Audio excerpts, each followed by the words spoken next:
Affaire Amira Bouraoui, ce que l'on reproche aux 9 personnes présentées devant le juge. Hier 19 février, 9 personnes ont été présentées devant le pôle pénal spécialisé à Constantine. Les accusés sont poursuivis dans 2 dossiers différents. Le journaliste Mustapha Benjama a été placé sous mandat de dépôt dans 2 affaires. Après l'exploitation du contenu du smartphone du journaliste Mustapha Benjama qui a été arrêté le 8 février dernier par la brigade de recherche relevant de la gendarmerie nationale à Annaba, plusieurs personnes ont été interpellées et présentées hier 19 février devant le pôle pénal spécialisé à Constantine. Les présentations qui ont commencé en fin de journée sont terminées dans la matinée d'aujourd'hui 20 février. La première affaire est liée à la sortie de l'activiste Amira Bouraoui du territoire national avec le passeport de sa maman Khadija, nous confie Adel Messouadi, avocat du journaliste Mustapha Benjama et Khadija Bouraoui. Les 5 personnes qui seraient impliquées dans ce dossier sont respectivement le journaliste Mustapha Benjama, Khadija Bouraoui, Yassine Banteib, Miassid Jamel, le chauffeur du taxi qui a transporté Amira Bouraoui depuis Annaba jusqu'à Tunis, et le fonctionnaire de police qui a validé le passage de Amira au poste des frontières avec la Tunisie Teboul dans la wilaya de El Tarf. Ces 5 personnes sont poursuivies pour association de malfaiteurs dans le but d'exécuter le crime d'immigration clandestine dans le cadre d'une organisation criminelle. Les personnes accusées dans le deuxième dossier sont Mustapha Benjama, Raouf Farah et son père Septi Faraf, Abemouinta, salarié au sein de la société Asfertrade filiale du groupe industriel Asmidal, et Sofiane Berkane. Le père de Raouf Farah est poursuivi pour participation à la réception de fonds depuis l'étranger, alors que les 4 autres accusés sont poursuivis pour réception de fonds depuis l'étranger dans le but d'effectuer des actes attentatoires à l'ordre public et publication sur Internet d'informations classifiées. Dans ce dossier, même le journaliste Abderrahmane Semar, connu sous le nom de Abdou Semar, directeur du média Algérie, paraît poursuivi, nous précise maître Adel Messoudi. Après les présentations devant le juge d'instruction, les accusés sont placés sous mandat de dépôt à l'exception de Khadija Bouraoui, maman de Amira, qui a été placée sous contrôle judiciaire, et Sofiane Berkane qui a été libéré. Pour rappel, le journaliste Mustapha Benjama est placé sous mandat de dépôt dans les 2. L'Algérie a-t-elle vraiment suspendu les visas aux ressortissants français? La polémique enfle. Depuis l'année dernière, l'Algérie a commencé à se repositionner sur le marché mondial du tourisme, notamment en facilitant le processus d'octroi des visas. Ces derniers mois ont d'ailleurs connu plusieurs événements touristiques majeurs qui ont permis de mettre en avant les atouts touristiques de ce pays. En octobre dernier, une bonne partie du désert algérien a été classée en zone orange par le Quai d'Orsay, permettant ainsi aux touristes français de visiter le Sahara algérien en toute sécurité. Peu après, Air Algérie a annoncé la relance de sa ligne Paris-Djané, facilitant ainsi la tâche à plusieurs agences de voyage françaises. Cependant, une rumeur a circulé selon laquelle les autorités algériennes auraient décidé de suspendre l'octroi des visas touristiques aux ressortissants français.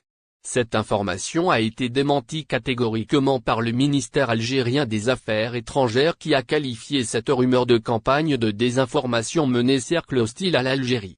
Le ministère a rappelé que les visas touristiques sont délivrés de la façon la plus normale aux ressortissants de l'ensemble des pays tiers, y compris les Français. Il est vrai que certaines demandes de visa peuvent se heurter à un refus, ce qui arrive dans tous les consulats des pays du monde. Pour promouvoir le tourisme en Algérie, les autorités algériennes ont introduit des mesures additionnelles de facilitation. Il est ainsi possible pour les touristes étrangers désirant visiter l'une des 24 wilayas du sud du pays de bénéficier d'un visa de régularisation à l'arrivée au territoire national.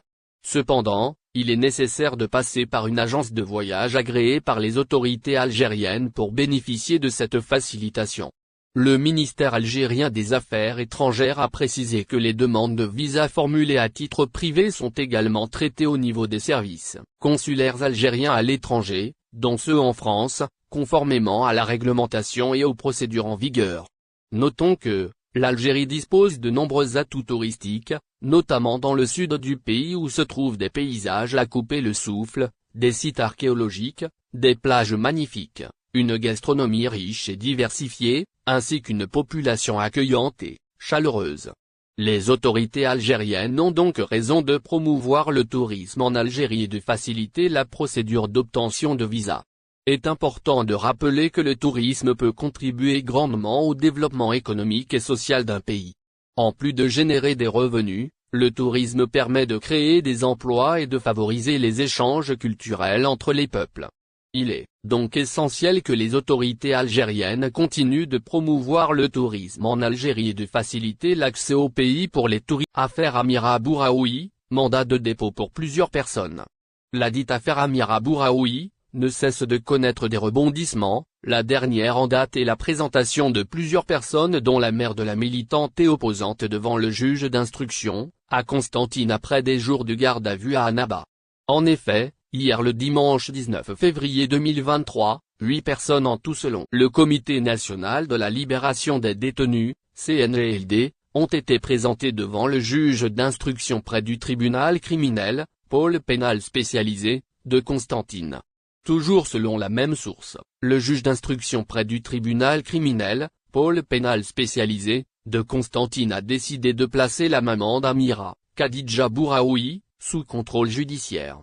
Alors que ce même juge d'instruction a décidé de placer le journaliste et rédacteur en chef du journal Le Provincial Mustapha Benjama, le cousin germain d'Amira Bouraoui, Kamel Benteib, mais aussi le journaliste et chercheur Raouf Farah et son père ainsi qu'un brigadier de la police des frontières, PAF, sous mandat de dépôt.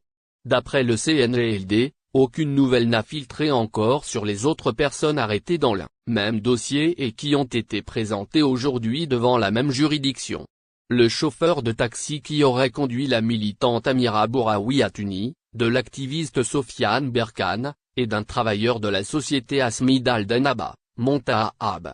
Quelles ont été les durées des gardes à vue des personnes arrêtées dans cette affaire? Il est à rappeler que le samedi 11 février 2023, la mère et la sœur d'Amira Bouraoui ont été arrêtées à Alger. Le lendemain, les services de la gendarmerie ont procédé à la perquisition du domicile familial, Siawed Roman. Après plusieurs heures, Wafa Bouraoui a été libéré vers 5 heures du matin, tandis que sa mère Khadija Bouraoui, âgée de plus de 70 et malade, a été transférée par route vers la gendarmerie de la wilaya de Annaba. Pour Mustapha Benjama, journaliste et rédacteur en chef du journal Le Provincial, il était retenu en garde à vue dans les locaux de la gendarmerie d'Al-Atab, à Annaba, depuis le 8 février 2023. Et Yassine Benteib a été arrêté 2 jours après. Alors que le journaliste universitaire et chercheur, Raouf Farah, il a été arrêté le mardi 14 février 2023 chez lui, à son domicile familial, situé à Annaba, par les éléments de la gendarmerie nationale. Son père et sa mère ont été interpellés également puis relâchés, en confisquant leur téléphone. Raouf Farah travaille également en tant qu'analyste senior pour la Global Initiative, un centre de réflexion mondial sur le crime organisé. Retour sur l'affaire du départ d'Amira Bouraoui vers la France. Arrivée en France le lundi 6 février 2023, la militante et opposante politique franco-algérienne, Amira Bouraoui aura réussi à créer de nouvelles tensions dans les relations entre la France et l'Algérie. Cette dernière a d'abord été interpellée en Tunisie, le 3 février dernier à l'aéroport alors qu'elle souhaitait embarquer pour la France et risquait une expulsion vers l'Algérie, où elle aurait dû purger une peine de 2 ans de prison et où elle fait l'objet d'une interdiction de quitter le territoire national, Houston. La militante et opposante algérienne Amira Bouraoui aura donc échappé à l'extradition vers l'Algérie depuis la Tunisie où elle avait trouvé refuge dur. Plusieurs centaines d'Algériens de la diaspora ont manifesté à Paris contre le système politico-militaire.